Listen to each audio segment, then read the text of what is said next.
us now, Tommy? Yes, I can. I can see you now. All right, awesome. I can see you too. Oh, Perfect. good. Let's get going.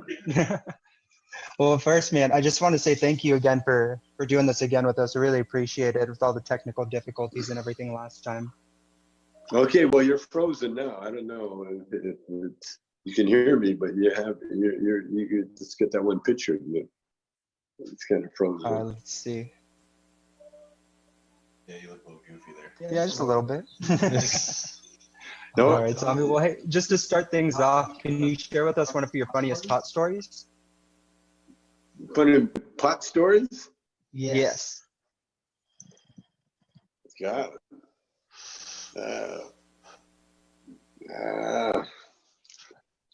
What's a funny pot story?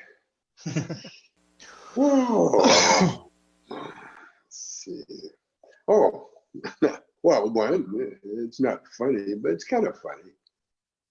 My son was, we booked him into this private school in Ojai, California.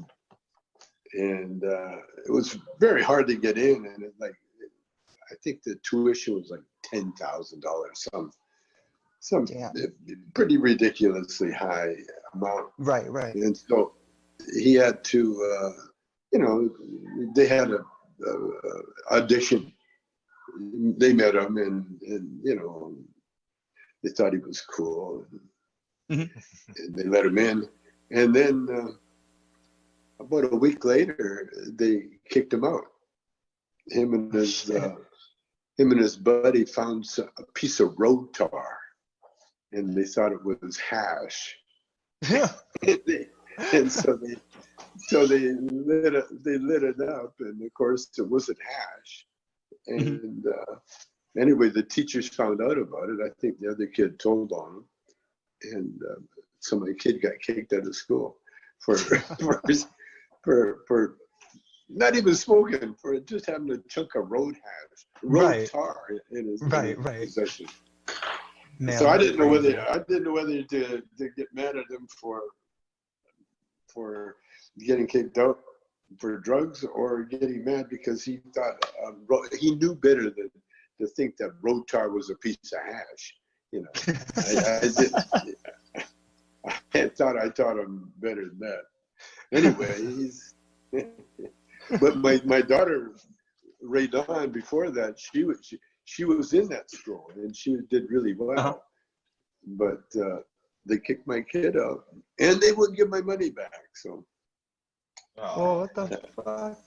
Yeah. That's crazy, man. I can't believe that. Threw him out over some tar. Yeah, road tar. Piece of tar. Yeah. Well, the teachers didn't know either. Crazy. It was back when everybody, was freaked out. They didn't know anything about anything.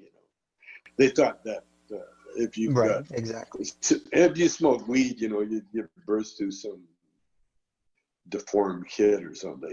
They had all the way around. Reefer madness scare. Yep. It was Reefer madness all the way. Big time. Now it's the opposite. Now, man. Isn't that something? The worst weed on the market. The worst weed on the market today is stuff that they grew in the government grows for potheads. Right. It's crazy too. Just over the past couple of years too, just seeing the difference in like the quality of cannabis. Just how it's gone from like dirt weed that we got sent over from Mexico to what we have now. It's quality is insanely different. Well, they didn't know how to grow it. It was just contractual obligation. They had to make it medicine. For the people that needed it, and they would send them this horrible weed in a can with joints. Did you ever see that? They had a big. Yeah, I think I've seen a video from back in the day. You get that circle, almost looks like a coffee can. Yeah, it was a tobacco can. It was an old Player's tobacco can.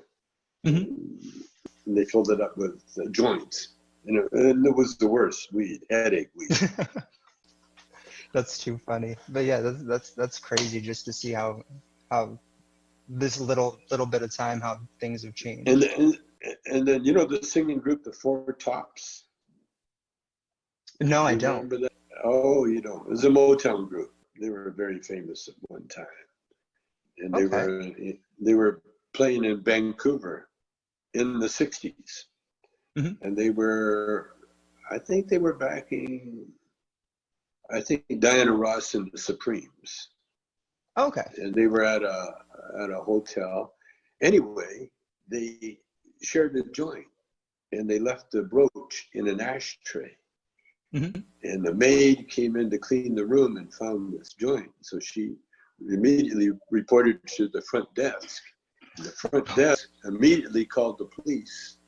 And the police immediately got the room next to them and waited until they finished the show, until they were all in their room. And then they bust through the door and busted all the four tops. And Damn. one white comedian. It's one white guy. and the tops, because he had been opening the show for the four tops, and the tops. Right. Well, they were guilty. They were guilty, but the white guy, and he kept. I don't know if he was Jewish or just a white guy. He sounded very Jewish to me because he was screaming at the cops, "Hey, I'm not with these guys. Look at me. Look at me. Do I look like a fourth top? I'm not a fourth top, man." I think that's almost anybody's first response when they come in and run with the cops. It's not me, man. Yeah, I'm not with these guys. I mean, these are real stories. This isn't made up. This is some real shit. That makes it even better, though. I mean, not necessarily in the time, but for storytelling later, it's always better if the story's true. Yeah, and unexpected, because at the time the four tops were the furthest thing from hippies or anything like that. They were right. They were the four tops. They're Motown, and they were exactly squeaky clean, except for when it came to weed, because weed has always been in the music scene, one way or another, So I know that you and Cheech have a new game, Cheech and Chong's Bud Farm, that's currently available through the Google Play and the App Store. So what inspired you guys to create that game? Actually, it was the people that grew up with the people that make the game, the people from Bud Farm, the ones in Vancouver. Well, they all grew up with Cheech and Chong, and so we met them on an airplane. I was flying into Vancouver for something, and the one of the, I guess, creators of the game talked to my son Parrish, and who manages us, and they came up with this plan of doing a Cheech and Chong game. And Cheech and I weren't, as tight as we used to be, and so it really depended upon Cheech to give the okay. And but Cheech, he's no fool. he heard about it. He said, "Yeah, okay." And so they created the game, and then they, got permission from Up in Smoke to use our voices and the caricatures and all that. Right. And it took a while, but it's out. Apparently, it's doing pretty good. Yeah, I actually had a chance to test out the game too before the official launch on 420, and I've been playing it almost in all of my free time the past couple weeks. It's super addicting. It's so addicting because you get. I know, I played it. You get up there, and now they're adding some more voices in that. I think they're adding Cheech's voice. They had mine, but now they're adding Cheech's in there. Yeah, I love the game. It's a great concept. I like the concept where you just go to the mailbox and get your money. I do too. I think all of us like that a little. Yeah, that's mailbox money. I love mailbox money. Oh yeah. No, I know both of us. We've been huge Cheech and Chong fans for as long as we can remember. So I know I'm not the only one that got excited in 2014 when Rolling Stone announced you guys were in works on a new Cheech and Chong movie. Is that still in the works? And if so, is there anything that you would be able to share about that? We tried to go with the Broken Lizard people. Is that what they call them? Anyway. Yeah, Broken Lizard. Yeah, that didn't work out. Because they got their own style of humor. Right. And Cheech was in that thrill, and I would definitely, we write our own stuff. At least I write my own stuff. I have a hard time. If it's easy to do, I can do it. But it's much easier creating, your own stuff, and then you remember it. Yeah. Or for the most part, you remember it. Right. I was gonna say, even if you don't, you can kind of improvise based off what you do remember. But yeah. But no matter what it is, you're there. It's tough working. I found it almost impossible. I almost did a TV show. They had a sitcom kind of show, and I worked on it. And my wife was one of the producers, but the only reason I would even consider doing the show was that she was supposed to be my acting partner. It's like one of those old-fashioned, Danny Thomas kind of, the comedian at home, that kind of look. And I thought that would be cool, but but the writers had a different agenda, I guess. And this was like the second group of writers, third actually, a group of writers, because again, I'm not the easiest guy to write for, unless you include me and start using my ideas. But like everybody, they got their own idea of what what things should be, and so they, and they never argued with me. The writers and the producers, they just, oh yeah, did you agree? Give me the yes. I'd tell them an idea, and they go, yeah. Oh yeah, the yes. And so now, then they would pitch their version of what they wanted the show to be. And it was cute, as a pitch goes, But reality, it was the kind of pitch that was like, maybe further down the line, we could do stories like that. But in the beginning, you want to introduce the stars of the show and see them in their real habitat and with the real problems, just like the Housewives of Beverly Hills or any of those kind of shows, or Jersey Shores, any of those. You got to know who you are and where you are, and then what you're doing is up to you. Make it interesting, whatever. They never got that concept.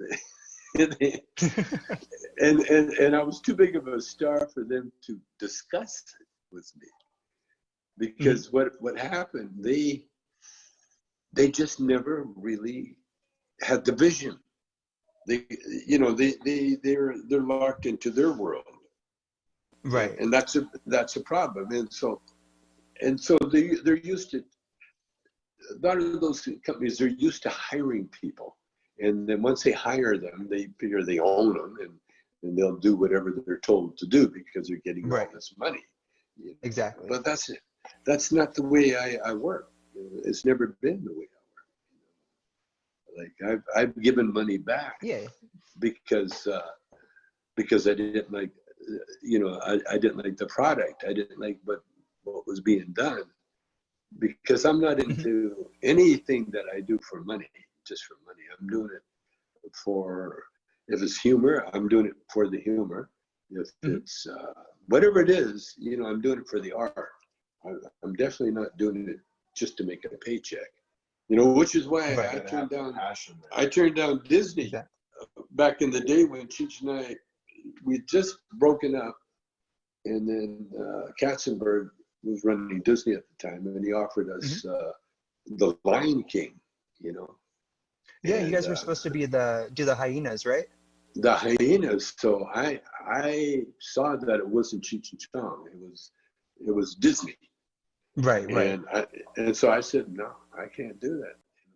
And I turned it down. Cheech did it, and Whoopi Goldberg did it. But I think what happened when you do that, it's like you sell your soul. Once you sell out, once you sell your soul, once you become an actor, then you got no excuse. You know, you got to do whatever's hired. You know, then you have to listen to the writers. You have to listen to you definitely have to do the what you're told directors and then. all that. Yeah, yeah. But when I said no, I wouldn't do it because Disney didn't believe in Cheech and Chong, but they believed in our star power. You know, that we would have people come like with Cheech. You know, and and Cheech has been in a ton of Disney movies since then. You know, because he is an actor, you know, and he will do that stuff. But with me, if I'm not playing like a stoner, you know, that kind of guy, then I can't do that job. Yeah, I can become like I did The Color of Outer Space. I did that. That was a serious. But even in the Color of Outer Space, the character that I played was like an older version of who I am. You know, it wouldn't be hard to see, man. You know, being years later, living in a shack in the woods. You know. No, I actually just smoking. recently watched that too with my fiance. Yeah. I think it was last week, and I was watching it because you did, performance-wise, it didn't take away from the movie or anything. But I was like, I could totally see that being Tommy from like back in the day, just living in the woods. Yeah, exactly. And so I could do those parts, but I couldn't become cute. You know, I'd have to be just a little edgy. You know, like when Cheech and I were on the Tonight Show. What's his name? I always forget his name. That was with Jon Stewart. You know. Okay. Yeah. Come on, what's his name? That has the Tonight Show. There's so many Tonight shows. I know. Jimmy Fallon? No, the other guy. Conan, is it? No, not Conan. Come on, one more. He used to. Come on, his name. Damn, it's right there. Leno? No, not Leno. Yeah, well, he took over from Leno, didn't he? No, that was.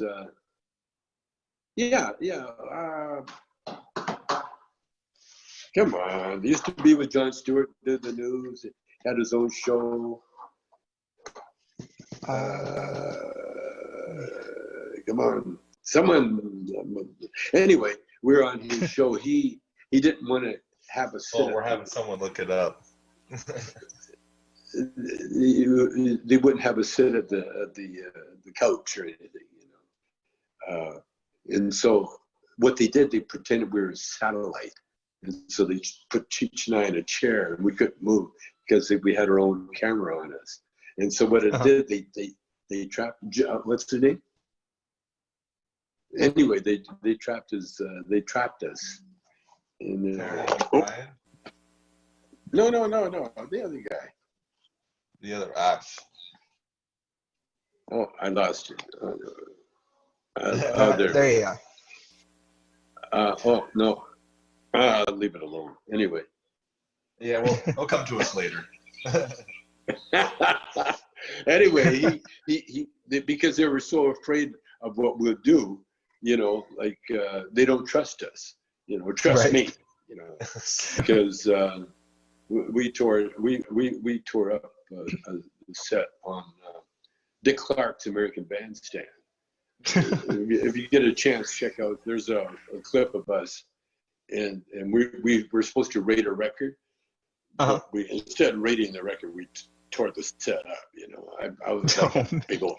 I was like a biker, and I took some chains, and I told Dick Clark, I said, just get out of the way when the shit hits the fan.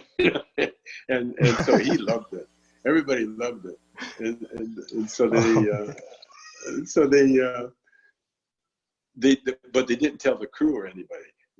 And just Dick got out of the way, and so I tore up the set, and Cheech was hitting on Helen Redding at the time. You know, it was unexpected, but it created interest. You know, then whenever we were on, they wanted that. You know? But when we went on the show, they didn't want it. They wanted Right. the control, and that's what's coming. That's what pissed me off with the kind of comedy they wanted Cheech and I to do. I like doing something edgy, something that's going to be, really like, pull people in, Yeah, I like the outlaw. I like the outlaw thing. Oh, yeah. I mean, that's why. But then see, everybody comes around. Disney came around, and now then they hired me. I was in the hospital having an operation for cancer, and I got a call that they wanted me on the Zootopia, and so they literally took me from the hospital. Barely had my clothes on, I had a little hospital gown. Right.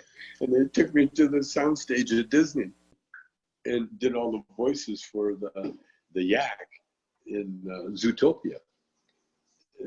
But see, that's where Disney grew up. They said, right. oh, okay, this guy,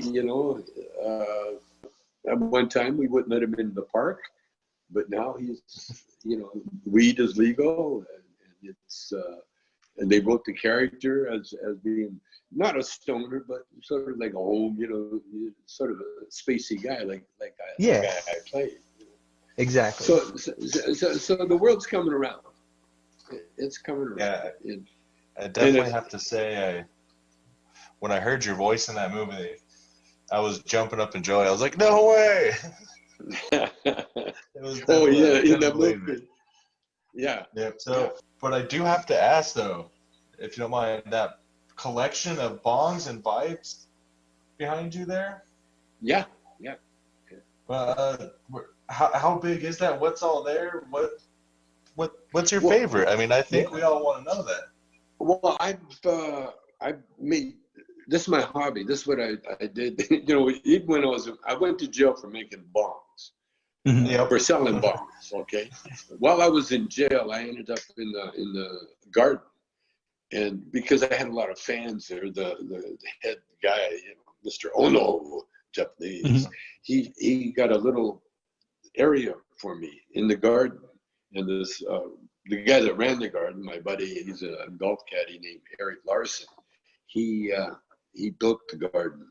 One of these genius guys, and we had a little cabin, little shack in the middle of the prison now, and we had all those fresh vegetables all around us and that. And so Ono brought me a skip load of this clay that they found in the desert. It's really good clay, the kind that you make pottery out of. They dumped it in front of my little area there, so I went to work making clay bombs. So I made I made a ton of bombs, but I had no way of firing them up, turning them into pottery. And so we had an Indian sweat lodge on the lodge. We were allowed to build fires to heat the rocks, and so we could have our own bonfire. Well, when you got fire and you're in the Indian grounds, man, I mean, in prison, that was really like, wow, we could do this. And so what we would do, what I would do, I'd get bread and stuff from the mess hall, from the dining room, and then we'd have toast. I mean, it doesn't seem like much when you're outside, but when you're in prison, having your own fire and being able to cook your own toast, that was like crazy. That's insane. Yeah. And so then at the end of my sentence, I had all these clay bombs that I wanted to fire up, and I was told, because prisoners run the prison, and they know everything, and there was a kiln in the warehouse that the warden took out of a room. I don't know.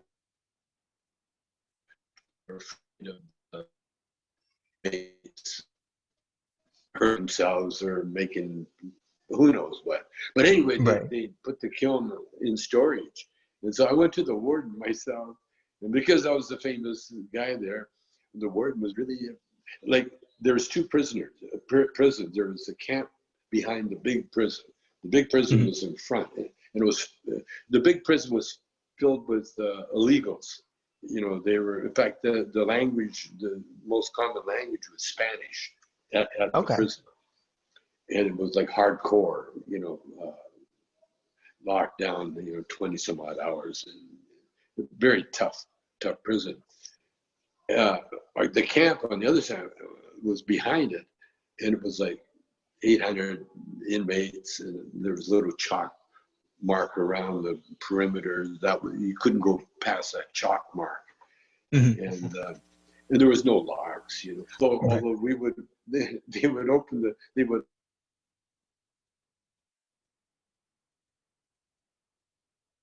was coming in the door. It was kind of symbolic, but so I met the warden because he would get his car gassed and fixed, and he was there, and I walked up to him and I introduced myself, and he got all excited, wiped off his, he shook my hand. Oh, you're our famous guy, yeah. and so then I asked him. I said, "You got a kiln, in the warehouse?" He said, "I do." I said, "Yeah." I said, "And it would be nice if, we could use it." And he's, "Well, I'll look into it." Of course, that's code for fuck off. You're not getting anything. I'll look into it. Yeah, right. And so I realized that I wasn't going to get the kiln. So I thought, well, I can build one. I was talking to some people that know about it. A lot of smart people in prison. And so I actually built a kiln on the Indian grounds, because the soil on the in the prison was clay, basically clay, and so you mix it with water and put a little grass in there. You got adobe, and so I made an adobe. Right. And then I use building blocks, cement building blocks that I found. I had the rent of the prison. I could go to the shop, where they give tools. And I could get a wheelbarrow, I could get a shovel, I could get anything I needed. And I'd load up, because, we're all prisoners. It was like, hey, go ahead. I had hacksaws. I could make, if I wanted to make weapons, I could have done it. I had a pre-range metal shop. I had walking around with my wheelbarrow picking up stuff. And I found an old railroad tie, So I hustled everything down to the native grounds, to the sweat lodge grounds, and I started building this kiln. And then the warden, or the camp supervisor, not the warden, but the camp supervisor, his right-hand man, I was too famous for them to be messing with, because it would get in the press or anything else. And so they just let me do whatever I wanted to do. So I literally, they watched me build the kiln. I built it. Okay, now I got it built, and it looked like an igloo, with the opening. And so I got all the railroad ties, because I need to fire it up. It needs to get over 1,000 degrees to make it work. And so the railroad ties with all the oil and stuff and that. And so on the weekends, the prison goes to like almost no staff. They cut down, especially Sundays. There's nobody there, maybe. And we have women guards in the camp, older ladies. They should have been retired, but that's what they do with prisons. And they put them in rural counties so that the people around there, they got a place to work. Right. And that's the industry for the people. I mean, that's all over America. And so the Sunday I was going to fire it up, because there was no one watching. And so we fired it up. Actually, we fired it up Friday night, and we got it going, because even Saturday, all day Saturday was very light, and then Sunday's hardly anybody there. And that thing, so we couple of us, we kept it burning. And, you know, I had my pottery in there, had my bongs in there, and fired it up. We never got it hot enough, though. But we fired it up for a whole weekend. In fact, when you went to the front of the dorms, where they had a nice view of the Indian grounds, you see this fire blazing away. I mean, it was crazy, and no one saw That's it. No insane. one noticed it. No one looked out. No one saw it, man. And if they did, they didn't say shit. Yeah, exactly. That's what it was, and that's including the guards. Because what I learned in prison, man, is that you don't volunteer nothing ever. Right. Like one time, my job was sweeping, and I'm the kind of guy, if I get involved in something, I really get involved in it. So I was really into the sweeping part. Mm-hmm. And there's an area where the guys would come up to smoke cigarettes, throw their butts down, and I'd sweep them up. And it got to the point where these guys weren't coming near me, because every time I'd wait for them to throw that butt down, then I'd sweep it up. It kind of made him nervous. So anyway, what is he doing? I got a little anal with it. I'm cleaning up, and the walker looks really good. And I look at it. It's neat. A little bit of cardboard, a little thing. I'd run over and pick it up. Right. And I noticed the light standards. It looked like someone had spilled Coca-Cola or something over top of them. And so they needed cleaning. But the thing is, in prison, you don't do anything without permission. Mm-hmm. Nothing. You don't look at someone with a may I, blah, blah, blah. Because right. There's cameras and there's a record of everything. They write down everything. Mm-hmm. So I went into control, which is, you know, where the main office, like at school, it would be the principal's office.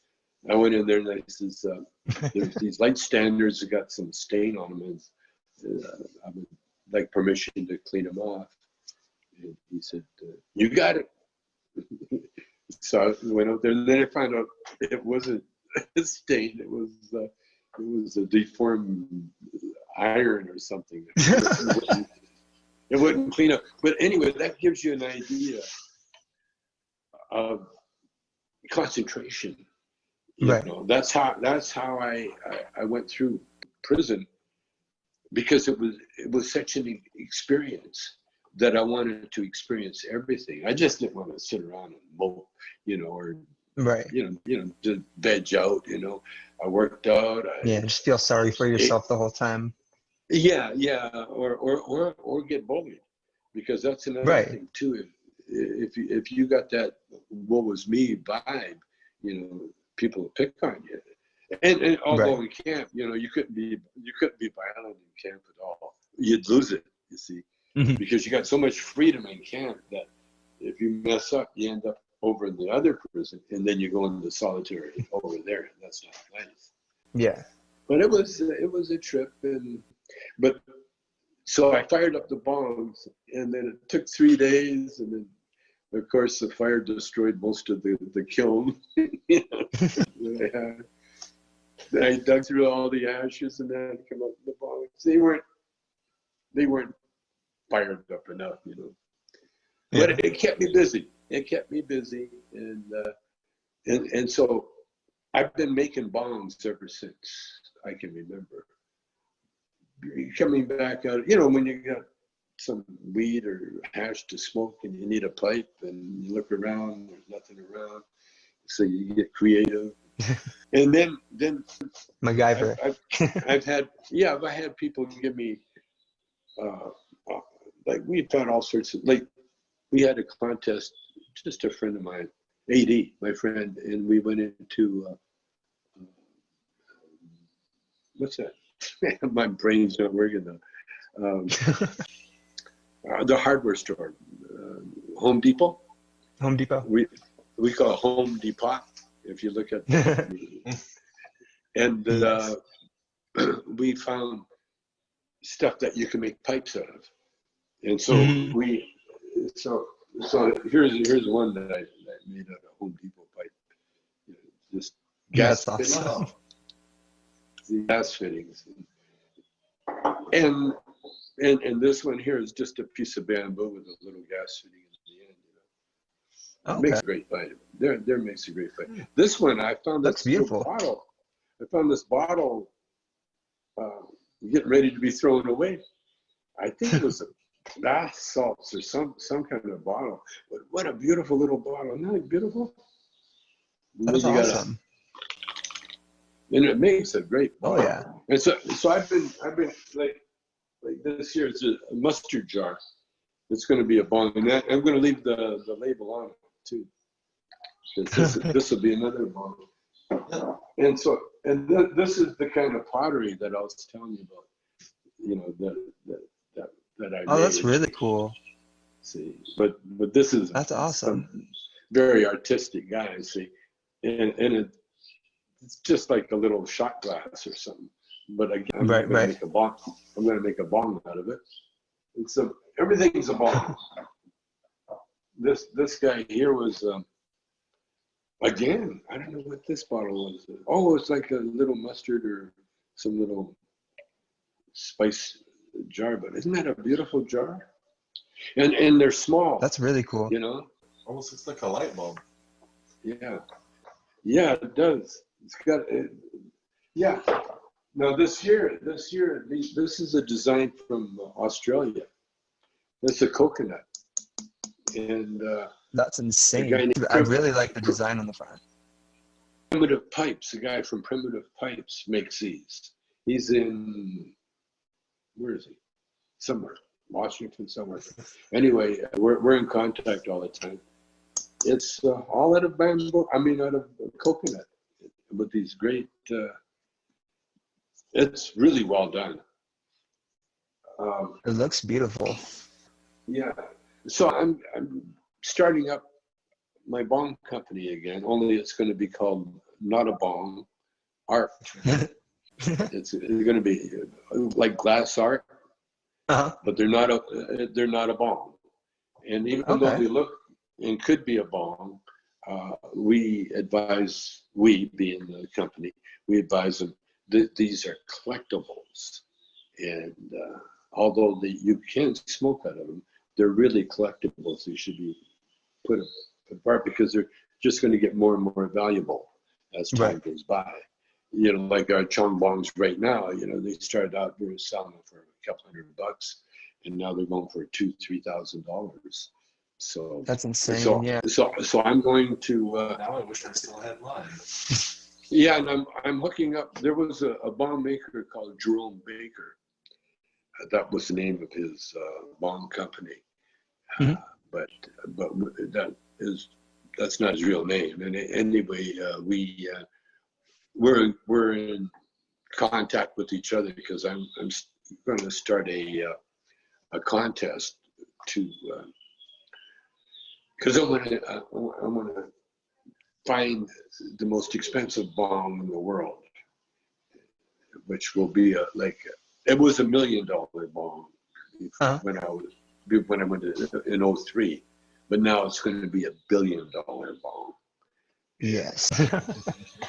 And we'll see what billionaires got enough cash to come up with it, you know, because it's just going to get more. It's just going to get more expensive as the time goes by. You know, like I say, it's like art; it's collectible. And so I'm going to get more involved, and then the proceeds go toward helping the planet. Because what I want to do, I've been working on this for many, many years now. A place called Hippie Land. Now, Hippie Land it's a what do you call it? It's a theme park, you know, but it's devoted for the hippie lifestyle. And more than anything, it's a combination campground, amusement park, and the whole point is that I want to create an environment where, you know, because a lot of homeless, it's not that they're homeless, it's out of choice, because in this world now, especially with these survival gear that they have going, you can sleep outside as comfortable as you can inside, and and the rent is a lot easier. Right. Like there's no rent. It's not fair for the people that they camp up against, you know. And so what I want to do is create a hippie land so that there'll be areas for people that hippies that you know, they want to just have a nice, comfortable life without having to go through the problems of paying rent and you know, that hassle from other people. Well, you know, because a lot of it, that's what poverty is, man. Poverty is you don't have, not only you don't have the money, but you don't have the wherewithal, you know, to get it, you know. Right. And it comes down to, there's a lot of reasons for it. The main reason for poverty is for us to learn, you know, because we're here, you know, to learn. We're here on earth to learn. And anyway, I've been looking at that, you know, and it's all because of I smoke weed and get these weird ideas. That's all it is. That's how we come up with our greatest ideas sometimes too, you know? Yeah. And then we forget them. I mean, and we got to smoke and try to remember them again. Yeah, our iPhone, our computer, everything was because of the weed. Someone smoked a joint and went, you know what, when we do this? So you know, you got iPhone. I remember when they were talking about having our music down to a little whatever gigabyte. You can get all your music. I remember them talking about it. I remember who was it? Was it the guy that died with the brain? Was it him? You know, that invented the Stephen Hawking? Jobs. Steve Jobs. Yeah, Jobs was talking about it. I remember Jobs talking about it. I remember him going from a lecture and talking about one day you're going to be able to carry all your music in this little phone. And everybody went, really? What? Yeah. How can you get a CD on the phone?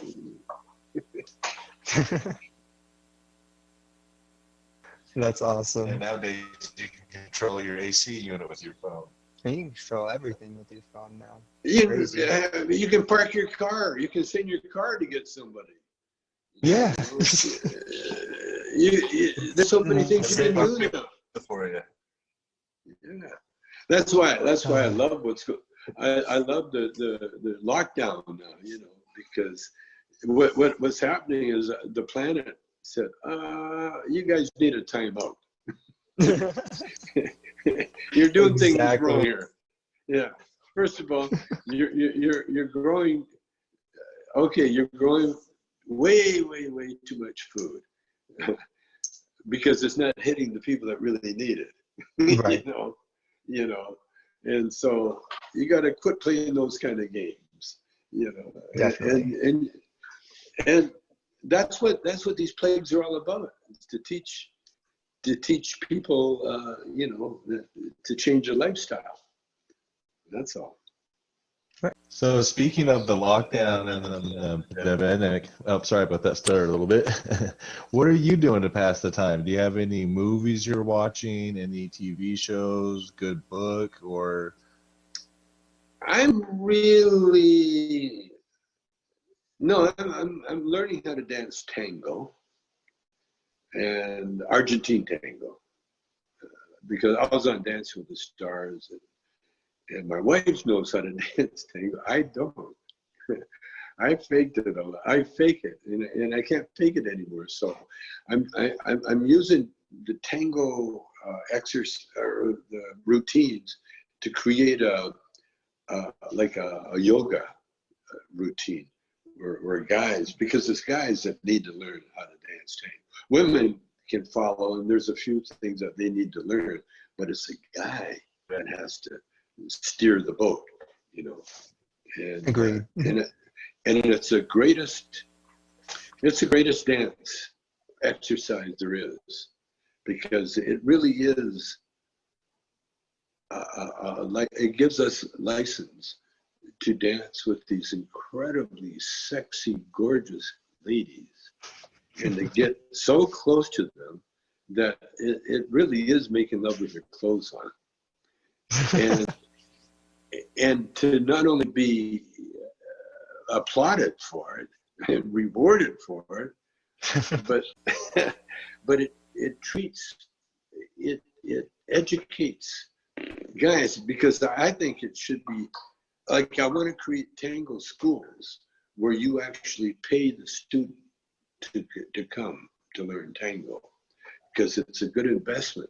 Because when you learn tango, you learn how to interact with the opposite sex or with another person.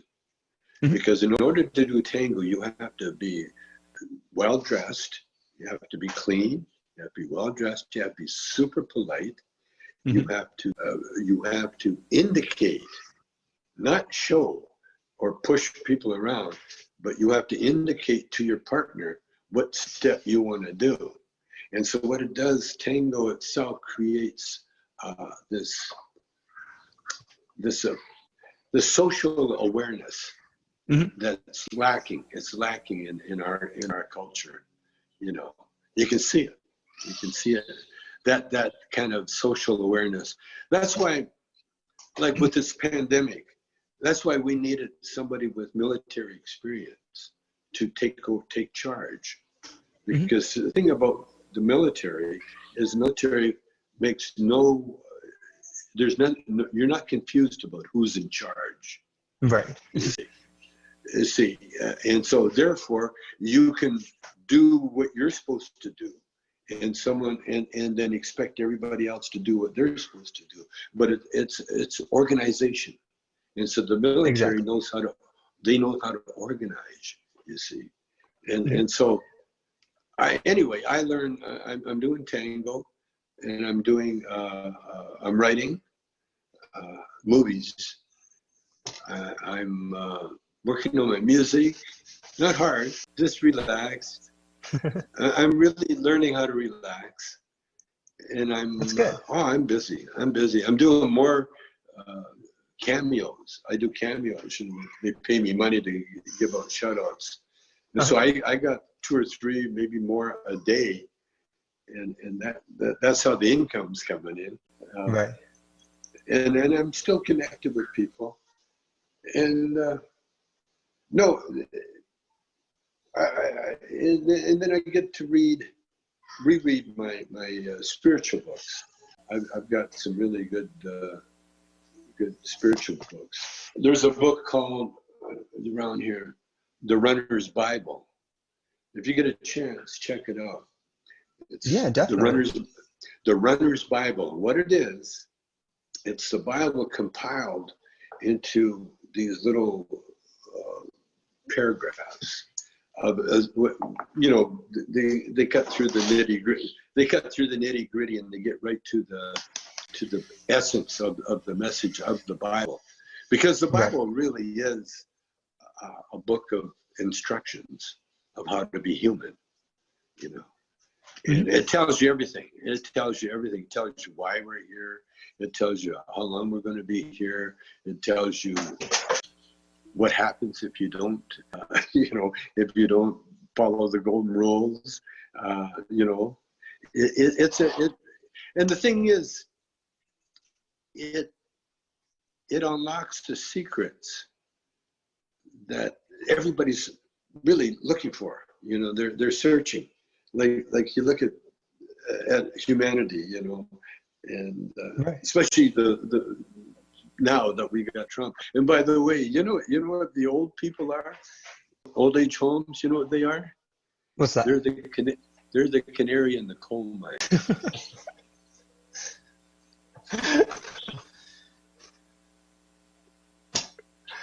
Think about it. Man. When they started going down, and then we said, "Whoa, we got a pandemic on board." And they were the ones. because they're trapped. They ain't going nowhere. And so the disease hits them right off the bat. So that tells you. And so all you have to do to see if it's safe to go out is to check the old age homes. That's all you have to do. How they doing? They're there. They're the ones. Oh, it's not happening there anymore? Oh, okay. Then maybe if they're clean, and then you test everybody else. But the whole point of this pandemic is to teach us humans, come on, lighten up on what you're doing, with the plastic, with the oil. I mean, nature's showing us how to get energy without digging into the ground. You don't have to dig in the ground. The sun's right there. It's always been there. Right. It will always be there. It has more energy than we'll ever use in eternity. And all we have to do is realize that, and see what happens. That these oil companies, they make so much money, and they're just producing death to the planet. Because like coal, back in the day, a coal miner, when they dug by hand, their life expectancy was like 18, 19 years old, maybe 20, because of the black lung. We weren't meant. Yeah. We weren't meant to go underground. See the body, this high, isn't it? We're supposed to be above ground. We're not moles. And everything's in front. Like I got a kumquat tree in my yard right now. That's it's producing so much fruit. I don't know what to do with it. I don't want it to just fall rot, but it's feeding the planet. You see, we got all the food we need on the planet. We don't need there's no need for anybody to be starving. But I agree 100%. And the Bible tells us all this. If you start reading the Bible, but you got to know the code, because the Bible's filled with code, because you couldn't write the truth. People have to get it in like some sort of story. Like, remember that old biblical story of Jonah and the whale, where Jonah gets swallowed by the whale? Remember that? Well, see, that was written by people that didn't understand the concept of the soul. See, our spirit can go anywhere and be anything. Mm-hmm. Our spirit, it's our spirit that goes into the whale. See, when we die, we don't die. Right. We just transition to other areas. Like there's heaven. There's the spiritual world where we go, and then we get our next assignment. But our next assignment isn't always to be another human, or to be right. It can be whatever we need to learn, and because we're eternal beings. Yeah, because we're eternal beings, we got to learn everything. We got to know what it's like to be a tree. We got to know what it's like to be a whale. See, and so that story about Jonah and the whale, it was his spirit that went into the whale. You see, and there's a native tribe. There's a native tribe outside of Seattle, and a chief, when he was getting ready to transition, when he was getting ready to die, he told his people that he will he'll go into a whale, and he'll come back. And he did. He died within days or hours. A whale appeared in the sound, and it just stayed there. And it signaled the people that the chief was there. I mean, see, that's awesome. That's all in the Bible. All that stuff is in the Bible. So you get the Runner's Bible. It's on, you can get it. And the reason they call it the Runner's Bible is because the guy compiled it for his kids, and his daughter, I think, was a runner. And so she was always on the go. Okay. And she was like busy. She was always on the go. And so she was running here and running there. And so they called it the Runner's Bible. And so when you get it, now that's just one. There's another book called the I Ching. You guys got to get that. The I Ching is a Chinese book of chants. And what you do, you throw coins or you throw stocks, like pickup sticks. And then there's the instructions on it. But basically, the I Ching is a coin flip. Like, heads or tails. You know how when you start a game, you kick, you receive. It's a coin flip, okay? The coin flips in the I Ching, there's 3 coins. You use 3 coins, and then you record what comes up, the numbers that you come up. But again, I Ching, it looks like I Ching, but the I is pronounced E, I Ching. And then one more book is called anything by this mystic. His name is Joel S. Goldsmith. Joel S. Goldsmith. Okay. Check him out. One more. Emmett Fox. Emmett Fox. Check out these books. They'll change your life. I definitely will. Definitely will. Yes, definitely will. Looking into those books. But earlier you mentioned something about writing some movies. Which one? Any more you could elaborate on that? On the movie that we're going to do? Yeah. Well, yeah, I'm in an I'm an anomaly for myself, even because I was given this job. Now I got to figure out the best way to do the job, and it's coming out that it's probably going to be in the form of a movie or movies. See, I never was like I never grew up thinking I wanted to make movies. I'm gonna, I was never a Spielberg or Tarantino. I don't know. I'm an anomaly. I can do so many things, but I think while I'm here, I don't have much time now. I think I'm going to go into making movies. Small, low budget. Okay. With definite but I got plans for a huge, big budget movie too. See, I'm getting messages, and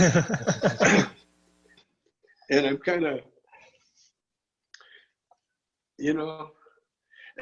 everything that happens to me is sort of ordained. Ever since I can remember, like there's certain things, like the book I'm telling you about, Joel Goldsmith. I was in New York. I was in New York, walking down. I'm going on my way to a gym. I'm going to work out. It's the only thing I do in my life. By the way, I work out too. I'm, with weights. And I've been working out since I was like 16. Not steady, but okay. Stay in shape. So I was on my way to the gym, and all of a sudden, I got turned into this publishing store. Like I had no intentions of going to the store. My intent was to go to this gym. But next thing you know, I'm turning into this publishing. I look up as HarperCollins Publishing. And so I go in, and it felt like someone was carrying me. And next thing you know, I'm in front of this rack of books, and my hand, literally, something took my hand, and I come up with the biography of Joel S. Goldsmith. And I looked at it, and then I went to the cashier. I said, I guess I want this book. She took my money. And I don't think I went to the gym. I think I started reading that book. And it was his life story. And That's awesome. It was as if Well, and that's what it was. It was the powers to be gave me that book. In that book, before that, I was on the path. I was on this spiritual path ever since I can remember. When I was a kid, I grew up in Calgary, Alberta, Canada, and we lived on the outside of the building where they had building permits. We were on the outside of that, just beyond that, where you could throw up anything and live in it, you know. And they were like big ranches and farms, and then little shacks, little squatters. We were squatters. Although my dad bought a house, I grew up into that area. There was no entertainment. We had a radio. That was it. And there was one station in Calgary back there. This was in the 40s, 50s, early 50s, or late 40s. And the only thing available for entertainment was church, Sunday school. And so every Sunday we would hike about a mile to this little church. And they had no one teaching Sunday school. So I ended up teaching Sunday school. Basically reading biblical stories. And then I was taken to a Bible camp that summer. Again, very ordained. I'm out in the middle of a field, and a car comes across the field, and stops and says, "Hey, you want to go to camp?" Sure. Jump in the car, and went and got permission from my mother. Went to Bible camp, and I blossomed. I loved it. It was all about the stories. I don't know how many times I got baptized because I loved it. It was just fun getting baptized. And my brother was with me because he was older, and he was like with the bad kids, you know, running around creating all sorts of shit, you know. And I was just digging all the stories in that. And so my background really has been on a very fun trip, you know, like I got out of school as soon as I could. Grade 9, I quit in grade 10. Then I went back and I finished grade 10, and I tried to finish grade 11, couldn't do it, quit again. Started smoking pot, boom, quit school immediately. Became a blues musician, and that's what I've been doing ever since. But I've always had that awareness. Right. It's a spiritual awareness, and it's kind of awareness because one of the things that Joel Goldsmith teaches is that you don't preach, you don't tell, you don't talk to people, and you don't argue with them about it. You don't say, you know, that your way is the only way. You don't do it that. You only talk to people that want to hear what you have to say. Exactly. Other than that, you just go, you know, just listen. Right. I did a show called It's God, and when I did the red carpet on It's God, they says, when you talk to God, what do you say? And I said, I don't talk to God. And he goes, what? I said, I listen. That's true. That's true. Awesome. I never talk to God. I just listen. Because what am I going to say to God? Right? He probably already knows it. Exactly. That's what I'm saying. That's what I'm saying. But if he's got something to say to you, you want to hear it. And that's that. Oh, look at me. Exactly. Look at my life. Look at my life. And people say, how you doing? How you doing? And I'm living in not a mansion, but it's a nice, beautiful, comfortable home with a pool in the richest area in LA. I got neighbors just sold this house for $45 million. Another one, there's 2 being built one across the street, another one next door. I'm going to be surrounded by these billionaires. I get food delivered. I got everything I need. I got more guitars than I can play. I got a flat roof where I got my golf set up where I can practice pitching and putting. That's awesome. I absolutely need nothing. And what I do, and I'm walking around my house, and I'm discovering all sorts of beautiful things. My wife is an artist, and so we live in a jungle. It's just incredible. I mean, her taste is incredible. In fact, her taste is incredible. In fact, I think I'm the only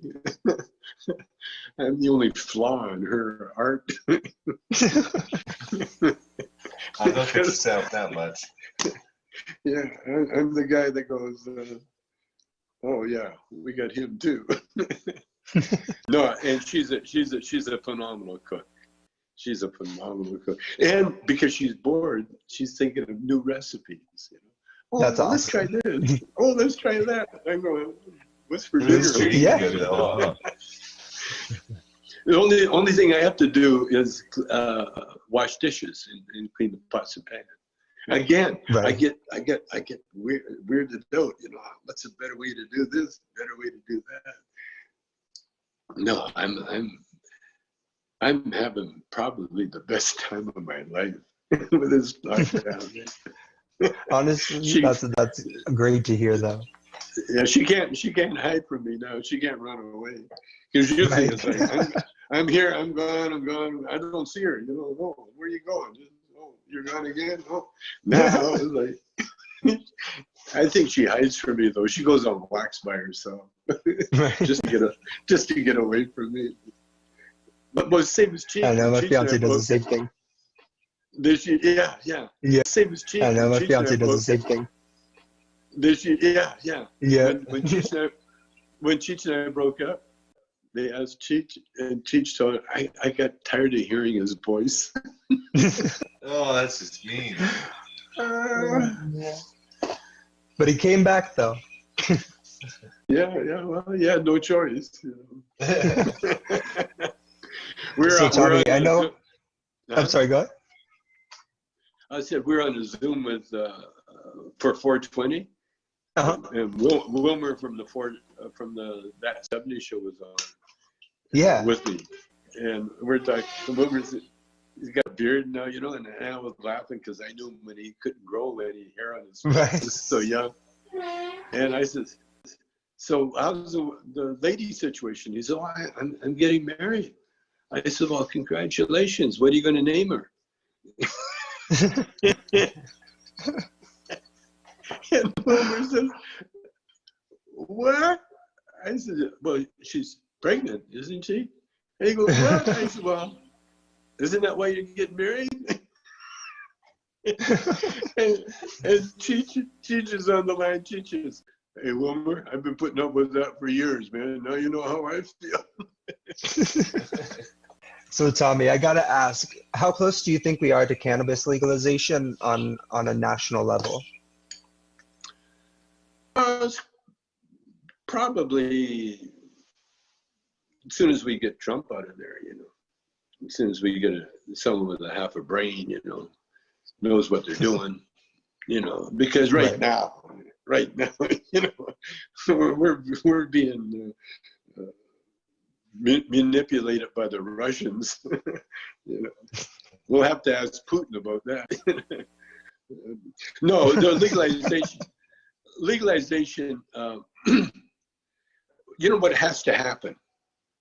I think, and I think we can make it happen. They're having problems trying to figure out ways to treat like pot like alcohol, and you can't do that. You see. Because alcohol, basically, alcohol is a poison. You know, it's a poison. You know, it affects tribes of people, whole groups of people. You know, like the American Native. You know, it decimated them. And so alcohol is very dangerous. It's taken down civilization after civilization. Weed, on the other hand, is medicine. It always has been.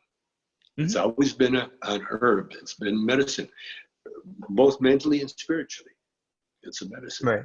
So weed has to be treated like a medicine. That's how we got it legal in California. Medical marijuana. Medical marijuana gets legal all over the world because it's medical.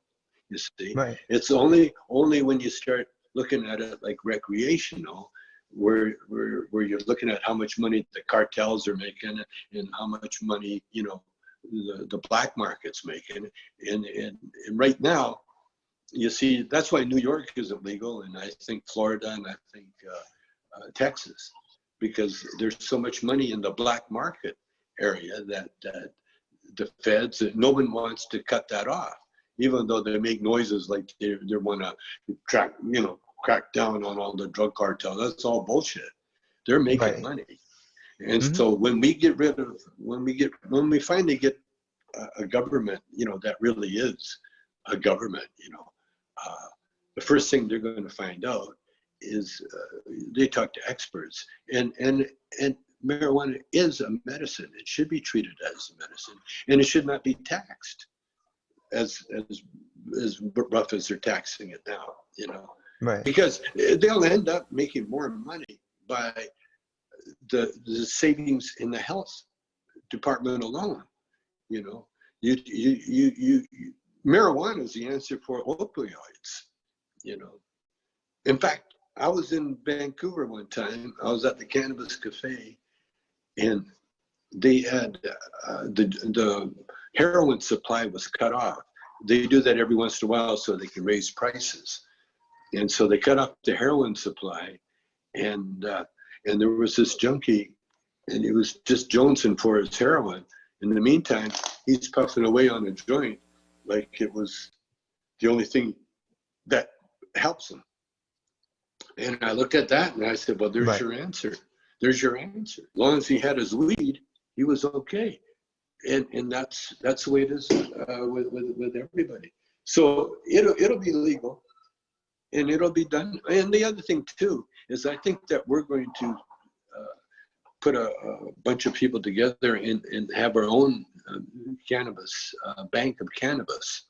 Have our own bank. Definitely. Where we can deal with all the cannabis people in the world, and it'd be cannabis, a bank. Right. That's not hard to do.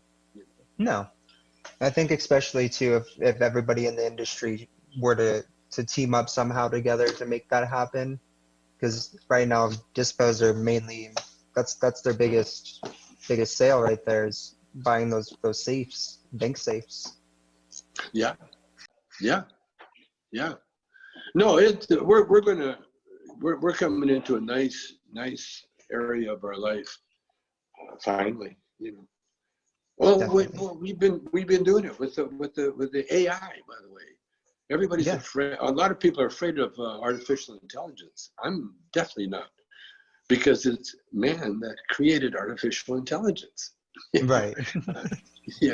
I mean, it's going to beat everybody at chess because it's a computer. But eventually, I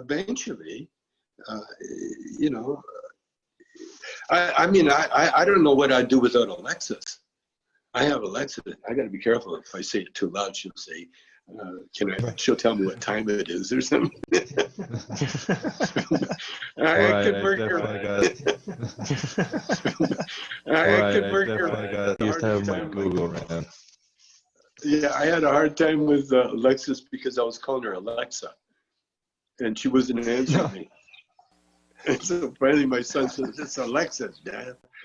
Now I use her all the time. But that's where we're at now, man. I mean, look at us. We're zooming. I don't need to go into some, and then they're going to find out with a lot of sports, a lot of stuff like that there too, We'll sit back and relax, because I'm trying to think like Cheech and I, when we go on tour and that, there's a lot to tour. You got to get up, you got to catch a plane, you got to travel, you got to check in a hotel, you got to all that shit. and then you got to perform, and then you hope this is right, that right. Hey, we don't have to do that. we don't have to do that anymore. I know. I think everybody after this pandemic, they're gonna realize too, we don't have to leave. We could just do all of this from home. Yeah. And not only that, but people are talking to each other now. Yeah. Their kids are, the parents are being able to teach their kids, Exactly. Yeah. And by the way, what are the parents usually doing? Chasing, like a lot of those people that have 2 or 3 jobs. That's not right. Right. That's not right. Right. That's not right. You need time to do what you're doing.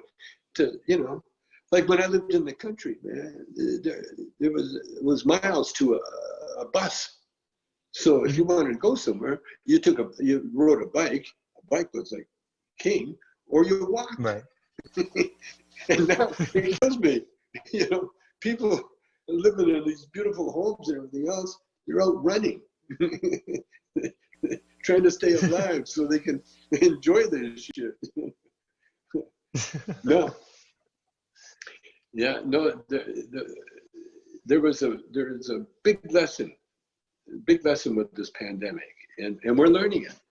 We're learning it. It shows you that the nature cares.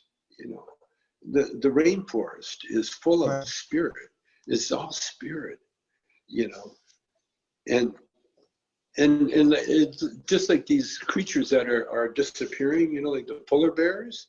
Now I saw a thing where we got to save the polar bears. No, you don't.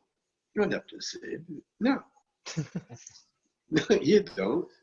I mean, that they were created because we had ice, and now you're ice. They will mutate to be something else. Nothing ever leaves this planet. They say every drop of water that was here in the beginning of time is still here. Exactly. And when Earth was formed, every drop of water that was at that moment of conception is still here. We're 90% water. We've always been here in one form or another. That's what eternity really means, you see.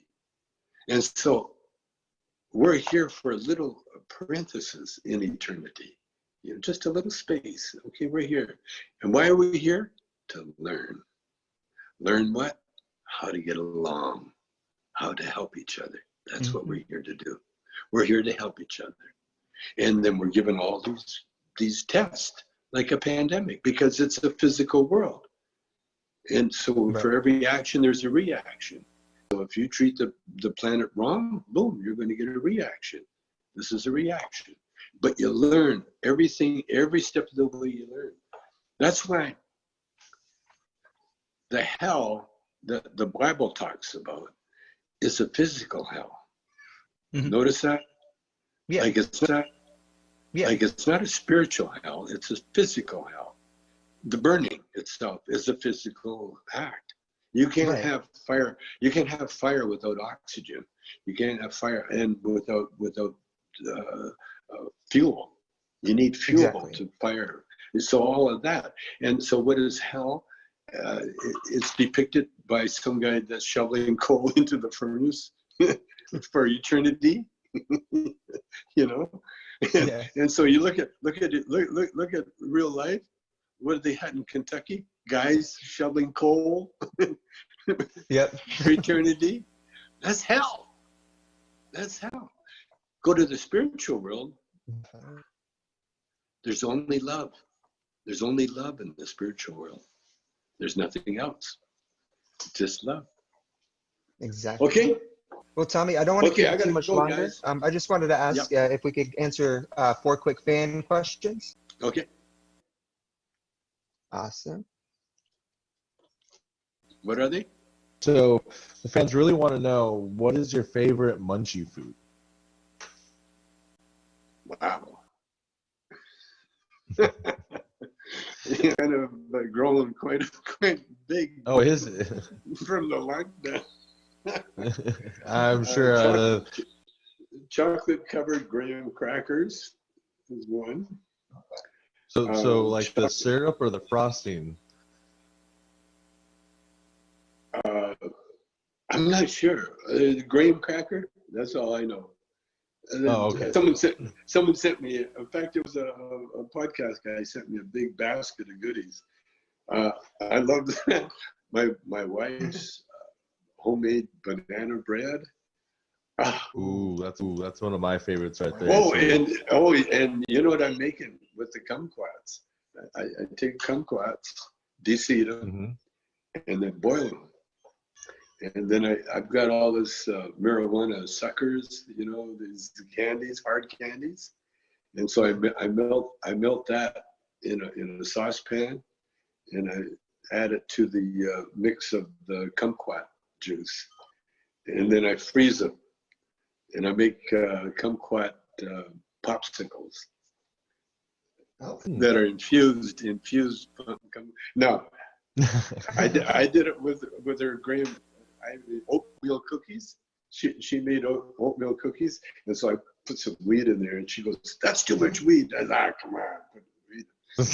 I ate one cookie, and I sat at the kitchen table for an entire day. Oh man! I couldn't get out of the. I would try to watch TV. All I could do was hear it, and I sat at the table with a half-eaten cookie. Well, I ate the whole cookie, not half. But the oatmeal cookies, practically everything right now is my favorite Munchie food. I'd have to agree with that. So. The next one, the fans want to know, what's your favorite that you would prefer to smoke, flower or concentrates? Well, what's ever there? I used to say anything given to me by a naked lady. Can't argue that one. Yeah, but you can't say it anymore. You have the Me Too. Someone accuses me of put my finger in her pee-pee. No, I think my favorite flower is probably my favorite. I like the routine. I like, crumbling it up. I like, years ago, we had a cleaner. Variety. We had to clean the seeds and the stems, and that's what album covers were made for. You could just scoot them up. And it was a whole ritual. And I like rituals. I like rituals, especially for smoking. I definitely feel that, like you got to get your bag, you got to get your comfy seat, your favorite piece, you're breaking it down. My dogs like to eat the stems sometimes if I throw them in their direction, Good for them. Yeah. Get the music going. Yeah. So I mean, I do like variety, like you were saying too. This whole time we've been talking, I've been puffing on a little bit of concentrate, my fancy little new pipe here, but nothing beats a bowl of some green or one rolled up fresh, Yeah, I got Chong's Choice, or Tommy Chong's, what is this? This is CBD, and with 25 megs of THC. I do, this comes in handy too, for the voice, That's related to. That's nice. No flower, but still, I love my testing my bombs. That's what I like doing. Oh man, I would love to build a bong with you sometime, man, if we ever get an opportunity to. But our last question here is from the fans: who would you nominate into the Stoner Hall of Fame? Not already there? Yeah. Someone's not already.